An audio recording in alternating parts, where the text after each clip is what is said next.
Vivian, you forgot to take your pill. My husband held up a white tablet, his eyes flickering. I stared at the pill and a thought flashed through my mind. Why have I never seen the pill bottle? What kind of medicine is this? I asked. He hesitated for a second. Vitamins, your body's been weak, he said. But just now I clearly saw 3 characters printed on the pill, tranquillizer. Everyone was lying to me, including the family I trusted most. My name is Vivian, I'm 30, and I work as a copywriter at an advertising agency. At least, that's what I thought. This morning when I woke up I found a bottle of medicine on the bedside table.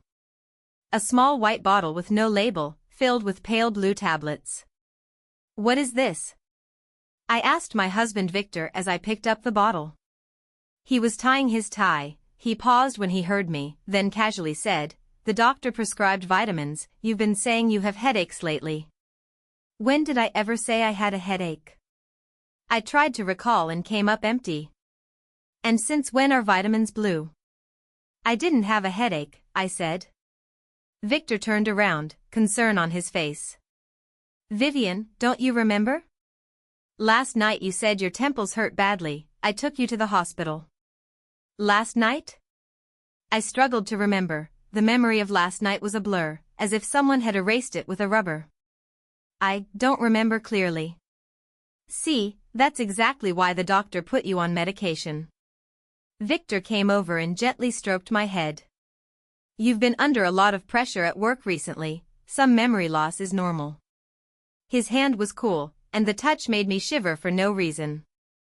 I'm running late, make sure you take your pill on time. He kissed my forehead, picked up his briefcase, and left. I sat on the bed, staring blankly at the bottle of pills. Since when did my memory get so bad? Since when did I feel so unfamiliar with my own life? My phone rang, it was Wendy from work. Vivian, are you still on leave today? Leave? When did I take leave? Do I need to take leave today? There was a few seconds of silence on the other end, then Wendy said in a strange tone, You don't remember? You've already been on leave for half a month, said you were staying home to rest. Half a month? I had no recollection at all. Wendy, have I been acting strange lately? Vivian, don't let your mind run away with you. Get some rest, your health matters most. She hung up abruptly. I went to the mirror and studied myself closely. The woman looking back was pale, her eyes vacant, nothing like the Vivian I knew. Even stranger, I noticed I had lost a lot of weight. But I clearly remembered that last month when I tried on dresses, that one was a bit tight. Now, when I put it on, it hung loose. I started rummaging through the wardrobe, trying to find that dress. But after searching the entire closet, I couldn't find it. Not just that dress, many of the clothes I remembered were gone. In their place were loose garments that looked like hospital gowns I'd never seen before. When did these clothes appear in my wardrobe? My hands began to tremble. Suddenly I remembered something and dashed to the dressing table, opening the drawer to look for my diary. I had kept a diary since high school and had kept it up until now. The drawer was empty. All my diaries were gone. I tore through the entire room desperately, but found not a single notebook. As if they had never existed. The doorbell rang. Through the peephole I saw a middle-aged man in a white coat standing outside, carrying a medical bag. Hello, I'm Dr. Daniel, here to do Ms. Vivian's routine checkup. Routine checkup? Since when do I need a routine checkup? I didn't open the door, instead I asked through it, did my husband arrange this? Yes. Mr. Victor said you've not been well recently and need regular checkups. When did Victor arrange this? Why didn't he tell me? I'm feeling fine today. I don't need an examination. Dr. Daniel's voice suddenly turned stern. Ms. Vivian, I know your condition well. Please cooperate with the treatment, it's for your own good. His tone sent chills down my spine. What did he mean by, I know your condition well? What condition do I have? I still didn't open the door. I picked up my phone and called Victor. Victor, a Dr. Daniel came to the house and says he wants to examine me? Oh, right, I forgot to tell you, Victor sounded rushed. You've been off lately. I hired a private doctor to come and check on you regularly. I'm not off. There's nothing wrong with my mind. I almost shouted. Vivian, don't get upset. Dr. Daniel is an expert, trust him. I hung up, my heart pounding. Dr. Daniel kept knocking outside. Miss Vivian, please open the door. Your family is very worried about you. I didn't dare open the door. My gut told me that if I did, something terrible would happen. I quietly peered through the gap in the curtains. Dr. Daniel took out his phone and started making a call. I couldn't hear what he was saying, but impatience crossed his face. A few minutes later he left. But I knew he'd be back. I had to find out exactly what was going on. That afternoon I decided to go to the office. Maybe my colleagues could tell me something I had forgotten. But when I reached the building and the security guard stopped me. Miss Vivian, why are you here today? I'm coming to work. The guard looked at me with a sympathetic gaze. Miss Vivian, don't you remember? You have resigned. Resigned? When did I resign? Did I quit voluntarily? The guard hesitated.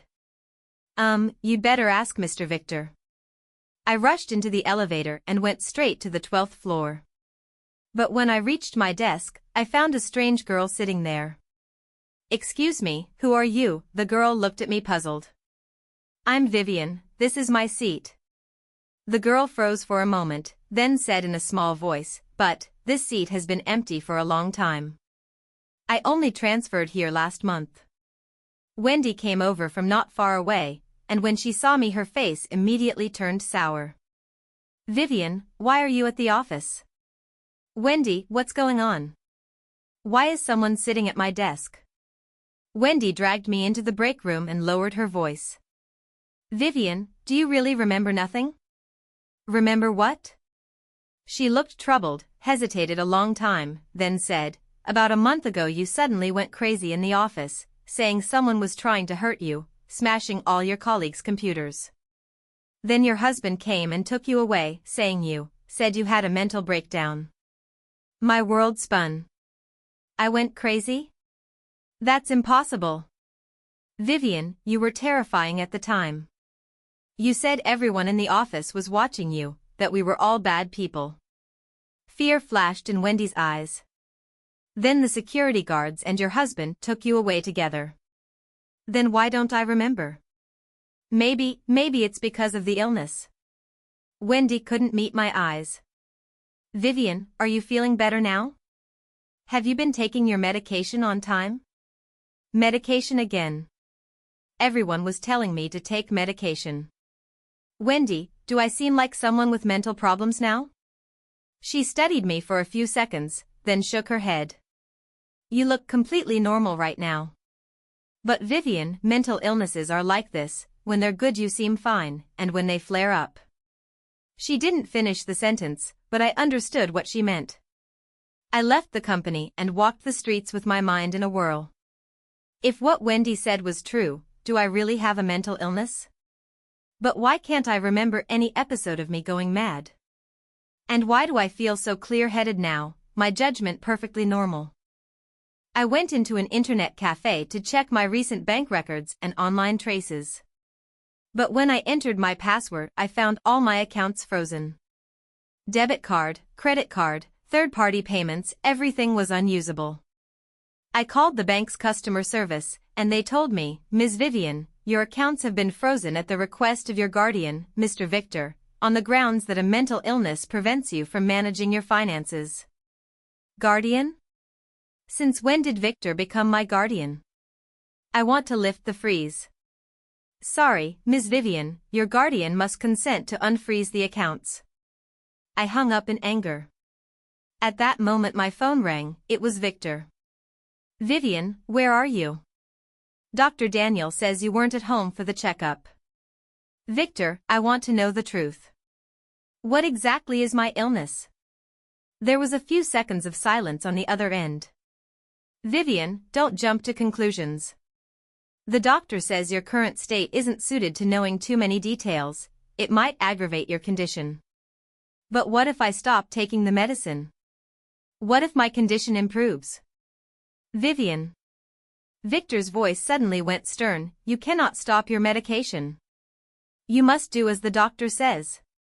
His reaction was so extreme, alarmingly so. Why? Because the last time you stopped taking your medicine you nearly had an accident. Don't you remember? You almost jumped off the balcony. Me, jump off the balcony? That's impossible. I'm afraid of heights, my legs go weak just standing on a second-floor balcony. How could I jump? Victor, I'm afraid of heights, didn't you forget? Vivian, people's personalities change after illness. The doctor said that's normal. A question suddenly occurred to me. Victor, how long have we been married? 3 years, why? Then you should remember that I'm afraid of heights. There was another long silence on the other end of the line. Vivian, where are you now? I'll come pick you up. I'm not telling you. I hung up the phone. I began to doubt everything. Maybe I don't have a mental illness at all. Maybe someone is deliberately making me think I do. But why? I wandered the streets aimlessly, trying to sort my thoughts. If I really were mentally ill, why do my thoughts feel so clear? If I'm not, why does everyone say I am? Suddenly I thought of someone, my close friend Sunny. We had been friends since college, she should know the truth about me. I found a public phone booth and dialed Sunny's number. Sunny, it's me, Vivian. Vivian? Sunny sounded surprised. What's wrong? You sound strange. I want to see you. There's something important I need to tell you. But Victor said you're not fit to see outsiders right now, that it would aggravate your condition. Even Sunny knew about my condition. Sunny, do I sound like someone who's ill to you? There was a pause on the other end of the line. Vivian, to be honest, you sound perfectly normal now. But Victor showed me a video of you during an episode, it's really terrifying. A video? What video? What video? The one of you losing it at the office. You smashed everything and kept saying someone was trying to kill you. Sunny, can I see it? I need to see that video. Sunny hesitated a long time. All right, but Victor mustn't know. Let's meet at the old place. The old place was a cafe we used to frequent in college. An hour later I met Sunny. She visibly froze when she saw me. Vivian, you look completely normal. What did you expect me to look like? I thought you'd be more haggard. After all, psychiatric meds have severe side effects. She scrutinized me. But you look healthy, and your eyes are clear. Sunny, can you show me that video? Sunny took out her phone and opened a video file. It was indeed me in the footage, but that person looked like someone else. My hair was a mess, my expression was wild, I was smashing things in the office, shouting, "You're all trying to hurt me. You're all watching me." Watching myself in the video, I felt a deep, sinking fear. Sunny, is that really me? Victor says it is. Sunny's face was complicated. But honestly, something about it doesn't sit right with me. What doesn't sit right? In the video, you're wearing a watch on your left hand. What's wrong with wearing a watch on the left? Vivian, you've always worn your watch on your right hand since you were a child, it's a habit you never changed. I've known you for years and I've never seen you wear a watch on your left. I looked down at my right wrist, sure enough, my watch was there. It was a habit I'd had since high school. Also, Sunny continued, in the video you're wearing a red coat, but I remember you hate red, you don't own any red clothes in your wardrobe. I thought carefully, indeed, I never wear red clothes. Sunny, do you think this video could be fake? I don't know. But if it is, that's terrifying. Sunny lowered her voice. Vivian, have you ever considered that maybe someone wants you to think you're mentally ill? I had entertained that idea myself, but hearing it from someone else still sent a chill through me. But why? I don't have any enemies. Maybe it's not enemies. Sunny's expression turned serious. Vivian, do you know? If someone is declared mentally ill, their property and decision-making power can be transferred to a guardian. I thought of my frozen bank account. Are you saying? Victor? I don't want to suspect him, but... Sunny hesitated. Vivian, in the 3 years you've been married, have you noticed anything unusual? I tried hard to recall our 3 years of marriage. Suddenly, a memory surfaced. Sunny, do you remember the first time we met after we graduated from university? Of course I remember, it was a month before your wedding with Victor. You brought him to meet our old friends. Do you remember how I met Victor? Sunny frowned and thought for a moment. You said you met at a party, and he fell for you at first sight and courted you for 6 months. But Sunny, how do I remember? I remember meeting him at a hospital. A hospital? What hospital? I strained to recall, the memory was hazy, but I vaguely remembered meeting Victor in a hospital. He was wearing a white coat, and at the time I assumed he was a doctor. I remember going to the hospital to visit my sick grandmother, and then meeting Victor in the corridor. Vivian, what you're saying now is completely different from what you told me before. Sunny's face went sour. You definitely said you met at a friend's birthday party. 2 different memories clashed in my mind. Which one was real? Sunny, I remember now. Victor does work at the hospital, but he's not a physician, he's a psychiatrist. That memory suddenly cleared. Victor was a psychiatrist who treated mental illnesses. Sunny's face changed completely. Vivian, if he's a psychiatrist, he knows exactly how to make a normal person appear mentally ill. After leaving the cafe, the whole world seemed to spin. If Sunny's suspicion was right, if Victor was deliberately making me believe I was mentally ill, then this was all too terrifying.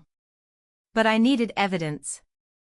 I decided to go home and search thoroughly to see if I could find any clues. The house was very quiet. Victor hadn't come home yet. I began to rummage through his study. In the desk drawer I found some medical materials, all about mental illnesses, especially how to diagnose and treat delusional disorder. One of the papers was full of notes, all in Victor's handwriting. Patients may develop persecutory delusions, believing those around them are out to get them. Using sedatives can cause memory blurring, making them easier to control. If necessary, fabricate evidence to make the patient believe in their illness. My hands began to tremble when I saw those notes. This wasn't medical research, it was a plan. A plan to make me believe I was mentally ill.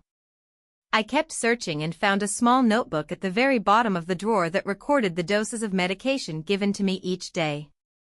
Week 1, twice daily, half a tablet each time, observe reaction.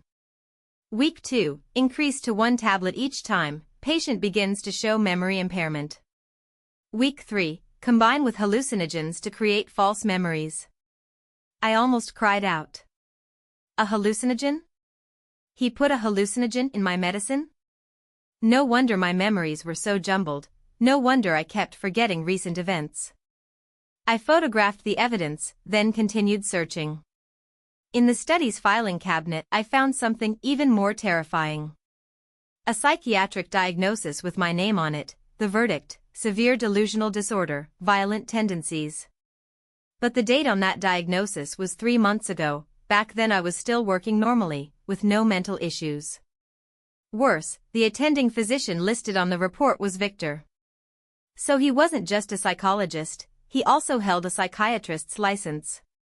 I remembered Dr. Daniel who came this morning. Maybe he wasn't any kind of private doctor at all, but Victor's colleague, brought in to assist with this scam. I kept rifling through things and found a stack of photos in a hidden compartment. The pictures showed me in various situations, at the company, at home, even in the bath. Someone had been secretly photographing me, and for a long time. The last photo broke me completely. In it I lay on a strange bed, eyes tightly shut, and Victor stood beside me with several people I didn't recognize. They all wore white coats and were injecting something into me. On the back of the photo was a line of writing, "First drug trial, effective." I was their test subject. I didn't know what they'd done to me, but one thing was certain, the gaps in my memory had been deliberately erased by them. Just then I heard the door open. Victor had returned. I hurriedly put everything back and pretended nothing had happened, sitting in the living room watching TV. "Vivian, have you been home all day?" Victor's voice sounded normal, but to me it sounded abnormally terrifying. "Yes, I've been resting at home all day. Dr. Daniel said you didn't let him in to examine you, that's not good." He walked over, reached out and touched my forehead. "Have you been taking your medication on schedule?" "I took them." I lied. In fact, I hadn't taken any of the pills he'd given me since this morning. "Good." He smiled, but the smile felt horribly false to me. "Tomorrow, I'll accompany you to the hospital for a full checkup myself." "Why go to the hospital?" "Because I think your condition is a bit unstable." "Didn't you go out this afternoon?" "Someone at the company saw you." He really was watching me. "I just wanted to get out for a walk." "Vivian, you're not in a state to go out alone right now. What if you have another episode?" His expression grew serious. "Do you know? Last time you had an episode you nearly hurt an innocent person." "Whom did I hurt?" "A female colleague at the company. You cut her arm with scissors." I didn't remember any of that and couldn't believe I would do such a thing. "I want to see that colleague and apologize." "No." Victor refused outright. "The doctor says you can't have contact with the victim right now, it would trigger your condition." He had arranged everything down to the last detail. I couldn't reach anyone who might expose the truth, all my sources of information had been cut off. "Victor, I want to ask you something." "What?" "Do you love me?" He paused, then said, "Of course I do, do you even need to ask?" "Then why are you hurting me?" The words slipped out before I could stop them, even I was startled. Victor's face changed in an instant. "Vivian, what are you saying? How could I hurt you? If you really loved me, why control my bank account? Why watch me? Why give me those strange medicines?" "Vivian," he suddenly shouted. "You're starting to have delusions again. That's your illness." He pulled a small bottle from his pocket, inside were those blue tablets. "You must take your medicine immediately." "I won't." I stood up to run, but Victor grabbed my arm. "Vivian, don't make me use force." He was so strong I couldn't break free. "Victor, let go of me. Take the pills, now." He forced my mouth open and tried to shove the pills in. Just then, the doorbell rang. The bell saved me. Victor stopped forcing the pills on me and looked toward the door with a sullen expression. Who would come at this hour? I used the chance to wrench free from his grasp and ran to the door to look through the peephole. It was Sunny. "It's Sunny," I said. "What is she doing here?" Victor's tone was unfriendly. I was about to open the door when Victor intercepted me. "You can't let her in." "Why not?" "The doctor said you mustn't have contact with outsiders right now, it would affect the treatment." Sunny knocked outside. "Vivian, I know you're home. Open up." I glanced at Victor, his face was tight, even panicked. Why was he so afraid of me seeing Sunny? "Victor, Sunny is my best friend. I want to see her." "No, absolutely not." Sunny's voice grew louder outside. "Vivian, if you don't open the door I'll call the police." Victor's face went even darker. Why would she call the police? Suddenly it dawned on me, Sunny must have discovered something. "Sunny, I'm here, but Victor won't let me open the door," I called out loudly. "What?" Sunny sounded furious. "Victor, Who are you to stop Vivian from seeing her friend? Victor walked to the door and said through it, Sunny, Vivian is ill right now. The doctor advises she not see outsiders. I want to hear it from Vivian herself. Sunny, I want to see you, but Victor won't let me open the door, I said. There was silence outside for a few seconds, then Sunny said, Victor, if you don't open the door I'm really calling the police. Detaining a psychiatric patient and restricting their freedom is illegal, even if you're her husband. Victor hesitated, and in the end opened the door. Sunny came in, scrutinized me for a few seconds, then turned to Victor and said, I want to speak to Vivian alone. No. Why not? I'm her friend, what can't we talk about? She's unstable right now and needs supervision. Sunny snorted in contempt, supervision or surveillance? Sunny, please don't interfere with my care for my wife. Care? Sunny's voice rose. You call this care? Freezing her bank account, forbidding her from seeing friends, forcing her to take medicine, that's called care? Victor's face darkened. Sunny, you don't understand the situation, please don't talk nonsense. I don't understand? Sunny took her phone out of her bag. Then explain what this is. She played a recording, my call with her this afternoon, including my description of my memory lapses and my doubts about that video. Does the Vivian in this recording sound like someone with a mental illness? Sunny demanded. After listening, Victor's expression turned terrifying. Sunny, what are you trying to do with this recording? I'm trying to protect my friend. Sunny refused to back down. Victor, I suspect you're abusing Vivian. You're lying. Then would you let Vivian get re-examined at a different hospital? Not the one you work at, but a completely independent third-party hospital? This suggestion threw Victor into a panic. She's unstable right now, not fit to be transferred to another hospital. See, you won't dare. Sunny turned to me. Vivian, will you go with me to another hospital for a checkup? I nodded. I will. You can't go. Victor suddenly became agitated. Vivian is my wife now, I have the right to decide her medical treatment. You don't have the right to restrict her personal freedom, Sunny said. Vivian, pack a few things and come with me. She can't leave. Victor stood in the doorway. If she leaves here, she'll be in danger. What danger? She has suicidal tendencies. Hearing that, I was furious. When have I ever had suicidal tendencies? I don't even dare stomp a cockroach to death. How could I possibly commit suicide? Vivian, don't you remember? Last month you tried to jump off the balcony, and I saved you. I'm afraid of heights.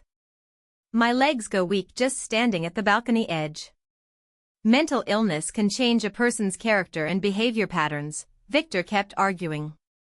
Sunny stepped up beside me. Vivian, you have to believe yourself. You're not mentally ill, your instincts are right. But the video. That video is doctored. I had a friend analyze it, Sunny said. The person in the video looks like you, but it's not you. Not me? She had found someone who looks a lot like you and used makeup techniques to disguise her. But there are many wrong details, the position of the watch, the color of the clothes, and some small gestures. I looked at Victor, his face had completely changed. Also, Sunny continued, I investigated at the company today. Your colleagues all said you never lost it at work, on the contrary, you've always been normal. That so-called office smashing incident never happened. Then why did I leave my job? Because you took sick leave, and Victor submitted a resignation in your name. All the lies were exposed.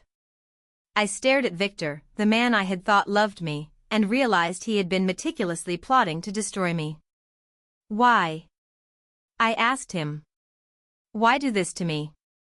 Victor looked at me, and for the first time a real expression crossed his face. It was not love, not concern, but indifference and cruelty. You want to know why? He sneered. Fine, I'll tell you. He walked to the sofa and sat down, his demeanor transformed, no longer the gentle, attentive husband but a stranger like a demon. Because you're in my way. In my way of what? In the way of my career, my future, everything. Victor's voice turned icy. Did you really think I loved you? Vivian, you're so naive. I felt as if someone had squeezed my heart hard. Then why did you marry me? Because you were useful. He stood up and paced in the living room. Do you know? Your father's car accident was not an accident. My father? My father died in a car crash the year before I got married. What did you say? Your father discovered some secrets at our hospital. He wanted to report them. So he had to die. The room spun. Our hospital has been conducting experiments that the law doesn't allow. Mind control, memory deletion, personality modification. Your father, as a quality inspector for a pharmaceutical company, accidentally found records of us purchasing prohibited drugs. Sonny gripped my hand tightly beside me, offering support. After your father's death, there was a large insurance payout and an inheritance. And as the sole heir, you came into that money. Victor's smile grew more terrifying. So I got close to you, married you, and slowly siphoned off your assets. But we've been married 3 years, why only now? Because I needed time. He cut me off. Transferring assets requires plausible reasons. If you vanished or died suddenly, it would arouse suspicion.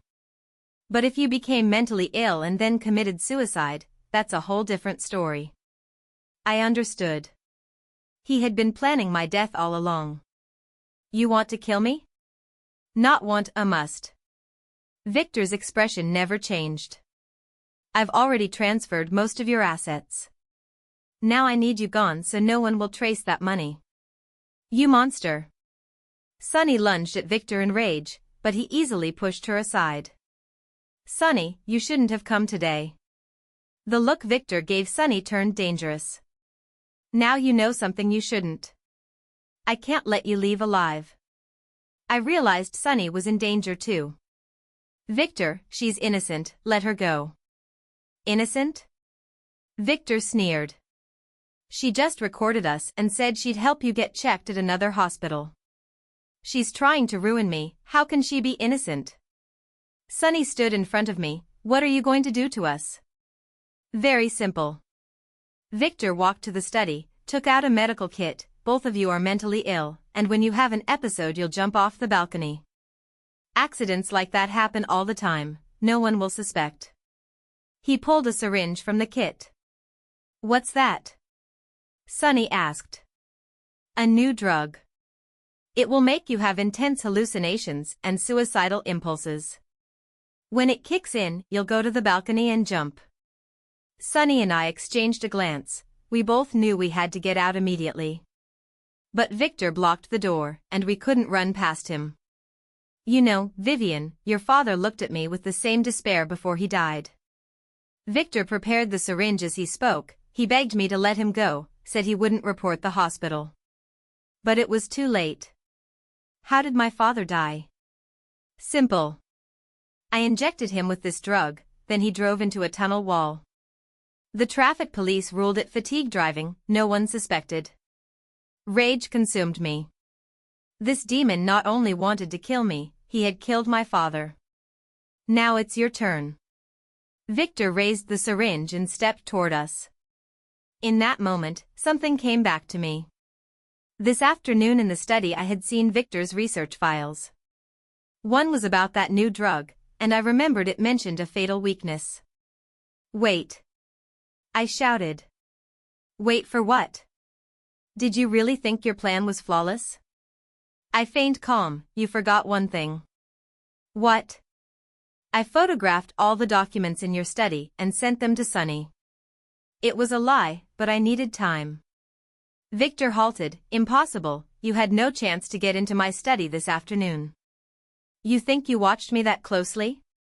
I sneered, I went in while you were at work. I took pictures of those research files, the drug trial records, and my diagnosis. You're talking nonsense. I even photographed those pictures you secretly took of me, and the photos of you and others injecting me with drugs.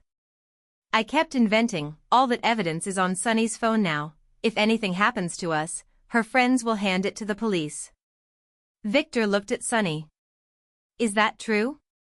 Sunny was clever and immediately played along with me. Yes, I've backed up the evidence to the cloud. If we don't get home safely tonight, the files will automatically be sent to my lawyer friend. You're lying to me. Victor roared. You can take your chances, I said. Kill us and wait for the police to knock on your door, or let us go and there might be room to negotiate. Victor paced in place, clearly weighing his options. At the moment he hesitated, Sunny suddenly lunged for the balcony. Sunny! I thought she was going to jump and screamed in fright. But Sunny didn't jump. She threw open the balcony door and shouted at the top of her lungs, "Help! Somebody downstairs, call the police! Someone's trying to kill us!" Her voice carried far into the night. Victor panicked and rushed over to grab Sunny. I took the chance to run for the door, but Victor had already locked it from the inside. You won't get away! Victor shouted at me while wrestling with Sunny. Shouts began to answer Sunny's cries from below. What's happening? Call the police! Sunny kept yelling, there are murderers here. Shut up! Victor tried to cover Sunny's mouth, but she fought back with all her might. I searched the living room for something to defend myself with and saw a glass vase on the coffee table. I grabbed the vase and lunged at Victor. Let her go! Victor turned and saw me holding the vase. He sneered, Vivian, do you think you can save her? I'll try. I brought the vase down on Victor's head, but he reacted quickly and grabbed my wrist. You both have to die. Madness filled his eyes. At that moment, urgent knocking sounded at the door. Open up. Police. The police had come. Sunny's cry for help had really worked. Open up. Or we'll force the door. Victor's face went deathly pale. Impossible, could the police have come so quickly? I called this afternoon, Sunny panted. I told them I suspected you of abusing Vivian. They said they'd send someone to investigate. It turned out Sunny had prepared in advance. The knocking outside grew more frantic. Last warning, open the door immediately. Victor knew the game was up, but he didn't give in. If we can't run, then we'll die together. He suddenly pulled out that syringe and lunged at me. I dodged desperately, but the living room was too cramped. Just as the needle was about to reach me, Sunny grabbed Victor's arm from behind. Vivian, run! I sprinted for the door and slammed my hand against it. Police! We're here! Break the door down! Bang! The door was kicked open and several officers rushed in. Seeing the scene inside, they immediately secured Victor. Don't move! Hands on your head! Victor was forced to the floor and the syringe clattered to the ground. Officer, he tried to kill us. I pointed at the syringe. There's poison in it. One of the officers picked up the syringe and carefully placed it into an evidence bag. We'll send this for testing. Another officer asked, are you both okay? Any injuries? Sunny and I shook our heads. Good, you're safe. Victor was handcuffed but kept struggling. You're wrong. I'm a doctor. Those two are the mentally ill ones. They have violent tendencies. Victor, you'll have your chance to speak at the station, one officer said. You're now suspected of attempted murder. Please cooperate with the investigation. Watching Victor being taken away, I finally couldn't hold back my tears. Not from sorrow, but from relief. Relief that I was still alive, relief that the truth had finally come out. Sunny hugged me. Vivian, it's okay, it's over now. Sunny, thank you. If it weren't for you. Don't say stupid things, we're friends. The police began collecting evidence at the scene, including the materials from Victor's study. When they saw those experimental records and the surreptitious photographs, their expressions turned grave. "This case is more complex than we thought," one officer told his colleague. "It may involve multiple incidents." Another officer came over and asked me, "Ms. Vivian, did your father die in a car accident 3 years ago?" I nodded. "Yes." "Why?" "According to Victor's confession just now, your father's death may not have been an accident. We need to reopen that crash investigation." I started crying again. This time it was for my father. My father, a kind and upright man, had been cruelly murdered by Victor. "We will seek justice for your father," the officer comforted me. Also, another officer added, "We will thoroughly investigate the hospital Victor mentioned. If illegal experiments did take place, those responsible will be punished by law." Only then did I realize Victor was just one member of a criminal network. There were more victims who needed to be saved. 3 months later, Victor was sentenced to death. Not only for killing my father and attempting to kill us, but also because the illegal medical experiment network he was involved in had caused the deaths of a dozen innocent people. As a victim's family member, I attended the sentencing. When the judge read the verdict, Victor turned to look at me. That look held no remorse, only malice. "I know he will never confess his crimes, not even to his dying day. But none of that matters anymore. What matters is that justice has been served." When we walked out of the courthouse, Sonny asked me, "How do you feel now?" "Relieved," I said, "like waking up from a nightmare. For the past 3 months I've been undergoing psychotherapy. Though I am not mentally ill, the torment Victor put me through did leave me traumatized. The doctor said I need time to rebuild my trust in the world. I'm also working hard to return to a normal life. The frozen bank accounts have been unfrozen, and most of the assets Victor transferred have been recovered. I found a new job, not at my old company, but my colleagues have been kind. Most importantly, I've learned to protect myself. I will never blindly trust anyone again, not even those closest to me." "Vivian," Sonny said, "I have good news for you." "What good news?" "The other doctors at that illegal hospital have been arrested too." "Do you remember Dr. Daniel? The one who examined you?" Of course I remember Dr. Daniel. He was the one who colluded with Victor in that performance, almost convincing me I was truly mentally ill. "What happened to him?" "He was sentenced to 10 years. It turns out he wasn't just a private physician but one of the core members of that criminal network." Sonny's face was full of anger. "These people are worse than animals." "Were there other victims?" "Yes." Sonny nodded. "The police found at least 20 victims, most of whom are already dead. You're one of the few survivors." Hearing that number filled me with profound sorrow. How many innocent people were deceived and tortured like me, only to lose their lives in the end? "But there's good news too," Sonny continued. "Because of this case, the police have launched a comprehensive cleanup of the medical industry. Crimes like this will be much harder to carry out in the future." I nodded. That was indeed good news. At least my ordeal could help others avoid the same tragedy. "Vivian, have you ever thought about writing a book?" Sonny asked suddenly. "Write a book? Put your experience down on paper so more people know this crime exists. Maybe it could help other victims recognize it and escape." The suggestion moved me. If my story could save even one life, it would be meaningful. "I'll think about it." Back home, I sat at my desk and picked up a pen. Maybe Sonny was right, I should write this experience down. Not to solicit sympathy, but to warn the world. Devils don't always wear terrifying faces, sometimes they dress in a lover's clothes and speak the cruelest lies with the gentlest voice. I wrote the first line on the page, "My name is Vivian, and I once thought I had a mental illness." A year later, my book When Everyone is Lying was published. I hadn't expected it to cause such a stir. Many readers wrote to me, some to thank me, others to share similar experiences. It turned out there were far more victims like me than I had imagined. Some were drugged and controlled by spouses, some were forcibly committed by family, and some had their property legally transferred.